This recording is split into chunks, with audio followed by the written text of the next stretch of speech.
Dudley Dawson is with us now from Hawgs Illustrated and WholeHogSports.com as we continue on here, getting ready for Arkansas and Rice on Saturday. Dudley, good afternoon.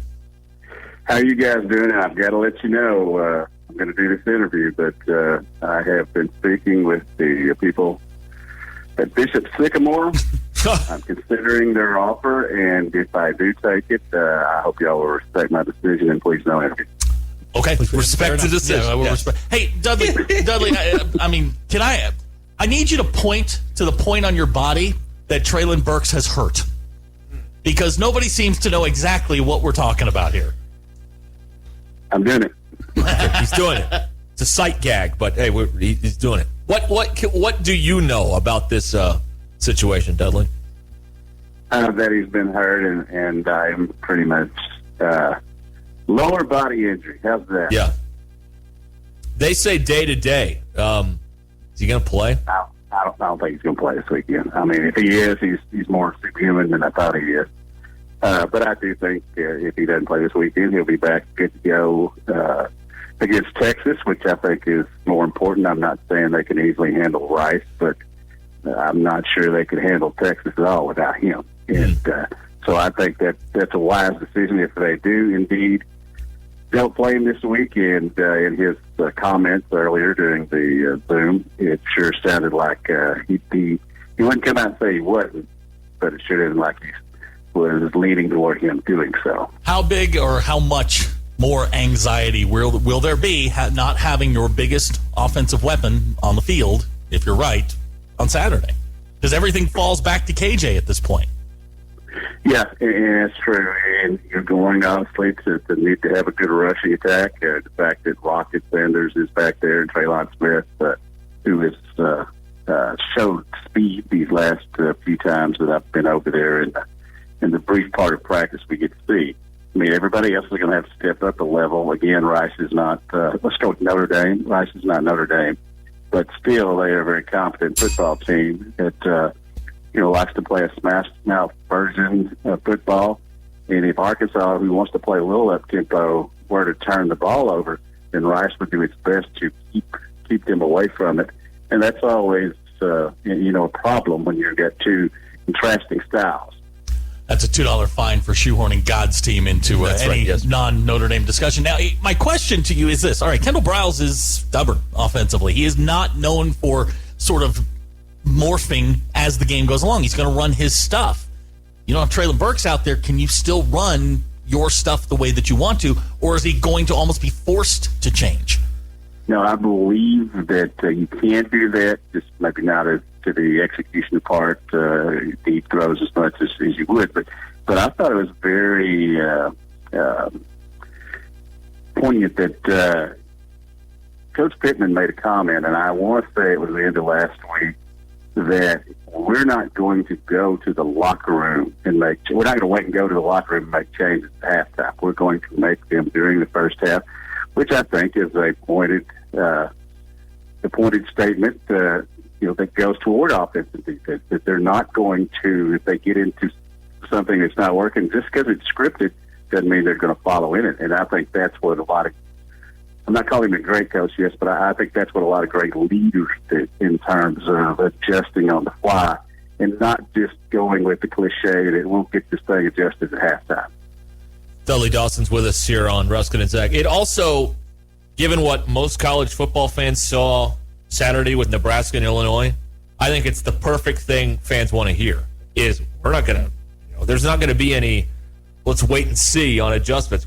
If there's a problem, we're going to fix it as quick as possible. That's exactly what you want to hear as a fan, given that Nebraska was unable to do that on the game that most people watched on Saturday.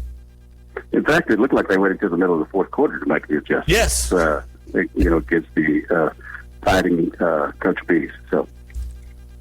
Okay, so I don't know how much you've watched Rice. I've watched them a little bit. I was reading their game notes today. They've started 7 different quarterbacks the last 7 years on opening day. Now, they've got a guy named Wiley Green who is listed as the starter with Luke McCaffrey.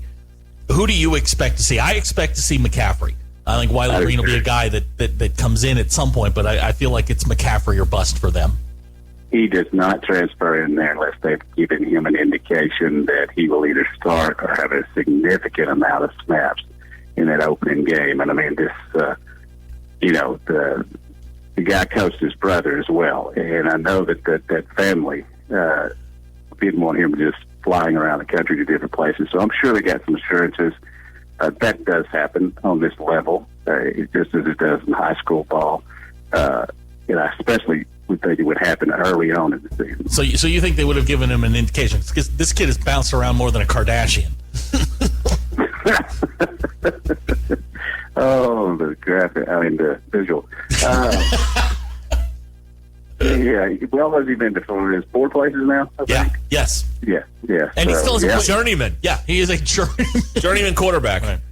Yeah, but his stats, I guess it was when he was his second year, weren't that bad, were they? I mean, no, he's just a Michigan. People ahead of him and decided I got to go find my own place. So.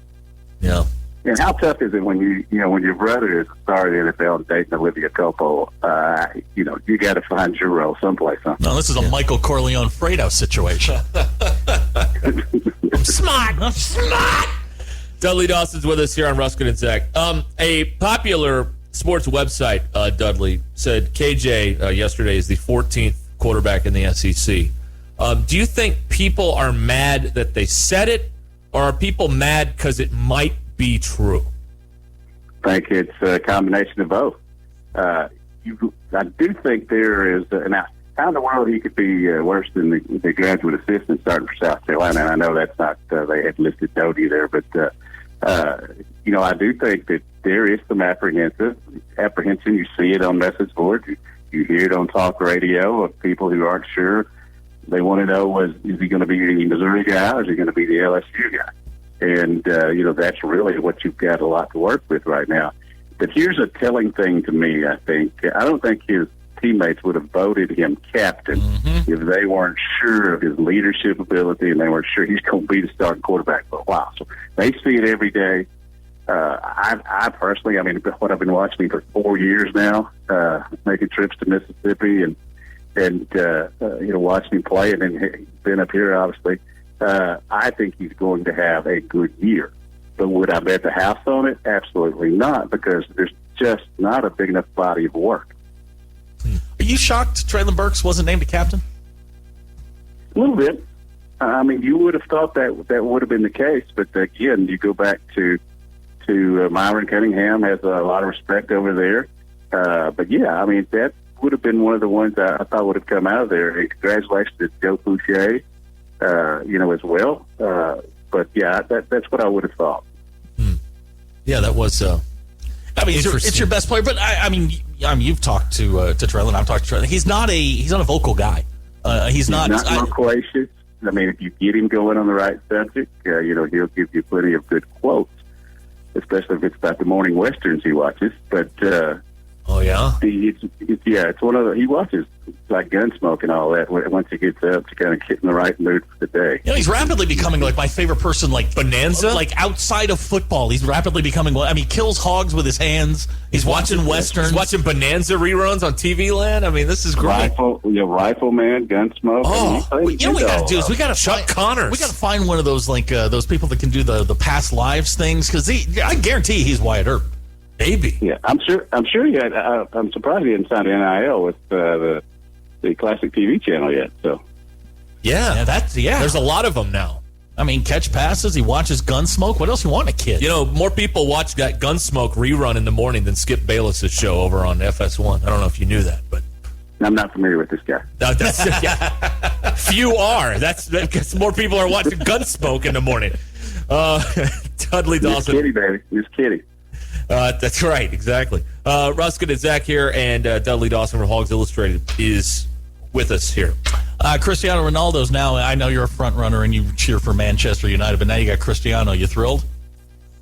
Yeah, he's certainly not the player he used to be, but I think he adds a little bit more dynamic attack to the front of the offense there. We'll see how Bruno Fernandes fits in with him, and Rafael Devian that we got in the transfer window as well. How you like that? When I look at your fandom, I mean, I would call you a front runner. I mean, you're a C's fan, a Celtics fan, you're a Cowboys fan, you're a United fan, but then you're a Cardinals fan, and that kind of brings you back to the rest of us because they suck. Yeah, they suck, but they're among the many that suck, and are just now 1.5 out of the wild card right now. But by the way, you can't be a front runner if you chose these teams in the 1960s. Okay, Manchester United, I'll be honest, Manchester United, I chose them simply because I liked the jersey that they had in the airport store in Italy. Good reason. I like it. Okay. All right. I did not know they were the Celtics and Lakers of the Premier League. I did not know that. They are. And don't call me a front runner. I've been with the Las Vegas Golden Knights. That's true. Since day one, you have been. Since day one. That's right. Day one. I was about to say, on the NHL, you've been with the Golden Knights since the inception. There. Yeah, that's. Now I used to play. Someone should get in on the Seattle Kraken now because they can be with them. I do love that. I do love their logo and stuff. So, but I've already chosen to, and I don't double back. Now, I got to ask you because we were talking about you the other night. You remember Brett Kincaid, a mutual friend of ours. We were talking about the softball team that we had in the mid '90s, where Chuck was playing first base. We're trying to figure out who we had around the horn because I got stuck in center field because I was like the youngest person we had. You were on that team, correct? Yes, I was. Where did we stick you? You were young back then and could move. Yes, I was at third base. That's right. At one point we had Phil Klein playing first base. Yes, we did. And that impossible was to miss. But you could. Well, it was hard to overthrow him, but you could throw it sideways. That's true. He wasn't as good. He wasn't as good laterally. Joe wasn't good at the hips. He couldn't bend and get. And if you threw one in the dirt, he wasn't going to get it.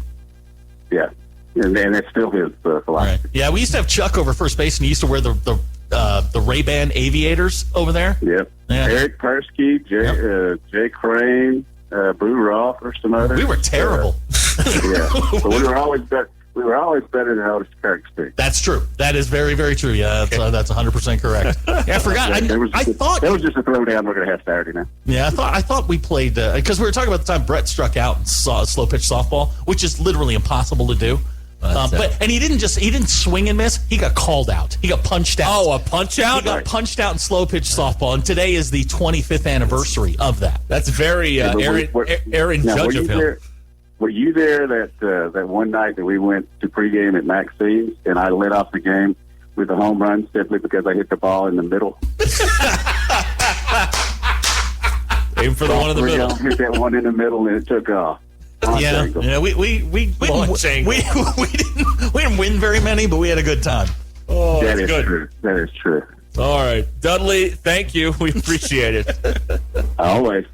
Dudley Dawson, Hawgs Illustrated, BillHawgSports.com. It's that time of the year again, and all eyes are now turning to football as teams are back on the gridiron to start the football season. As always, BetOnline is your #1 spot for all of the pro and college football action this season. Get all of the updated odds, props, and contests, including the online's biggest $500,000 NFL mega contest, the world's largest 200,000 NFL Survivor contest, open now at BetOnline. Here's what you have to do. Head to the website or use your mobile device to sign up today and receive your 100% welcome bonus. Take advantage of their opening day super promo. Make a bet on the Thursday, September 9th season opener between the Super Bowl champion Tampa Bay Buccaneers and the Dallas Cowboys. And if you lose, your wager's going to be refunded for up to $25 for new customers only when signing up and using the promo code NFL100. BetOnline is the fastest and easiest way to bet on all your favorite sports. Bet Online, your online sportsbook experts.